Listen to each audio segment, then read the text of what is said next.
Dans cette vidéo, on va s'intéresser au graphique de fonctions. Donc déjà, on va définir ce qu'est la courbe représentative d'une fonction.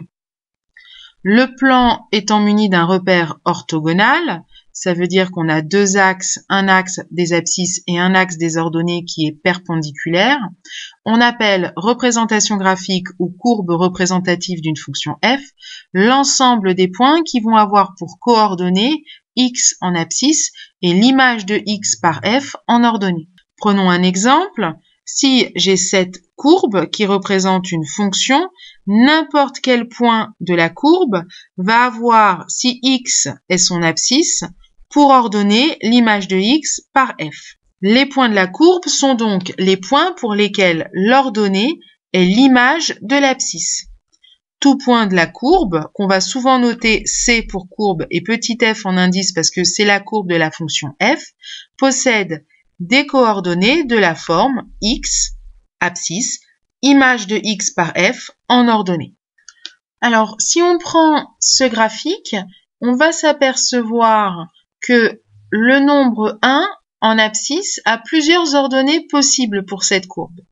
Or, on rappelle qu'on a défini une fonction comme un procédé qui associe à un nombre de départ un unique nombre d'arrivées. Donc, un nombre n'ayant qu'une seule image par une fonction, la courbe ici ne peut pas être la représentation graphique d'une fonction. Voyons maintenant comment lire l'image ou un antécédent d'un nombre par une fonction avec un graphique.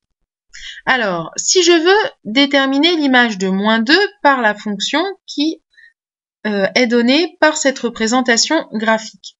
Qui dit image, dit que sur ma représentation graphique, je vais l'associer à l'ordonnée. Et comme je veux l'image de -2, ça veut dire que -2 est l'antécédent, donc -2 c'est l'abscisse. Donc je vais aller chercher -2 en abscisse. Je vais aller voir sur la courbe à quel point ça correspond et je vais déterminer l'ordonnée de ce point. Ici, je lis 4. Ça veut donc dire que l'image de -2 par la fonction f est -4. Si je veux maintenant déterminer des antécédents, qui dit antécédent dit que je cherche une abscisse et donc que le 1 est une ordonnée. Donc, je vais aller regarder les points qui ont pour ordonnée 1. Je vois ici que j'en ai 3 points de la courbe qui ont 1 en ordonnée. Je vais aller voir à quelles abscisses ils correspondent. Je donne ici des valeurs approchées pour -6,2, -4,5 et 1,5. Je vais donc pouvoir dire que le nombre 1 a 3 antécédents, les nombres -6,2, -4,5 et 1,5.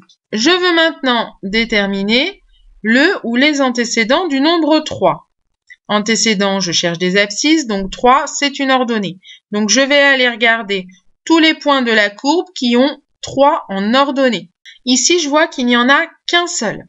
Donc, je vais lire les coordonnées de ce point, notamment l'abscisse, et je vais voir que ça correspond à une abscisse égale à 2. Ça veut donc dire que 3 a un seul antécédent, le nombre 2. Maintenant, je veux déterminer le ou les antécédents de -4,5. Antécédents, c'est des abscisses que je cherche, et donc -4,5, c'est une ordonnée. Donc, je vais aller regarder sur la courbe les points qui ont -4,5 en ordonnée. Je m'aperçois à ce moment-là qu'il n'y a pas de points qui ont -4,5 en ordonnée. Ça signifie donc que -4,5 n'a pas d'antécédent.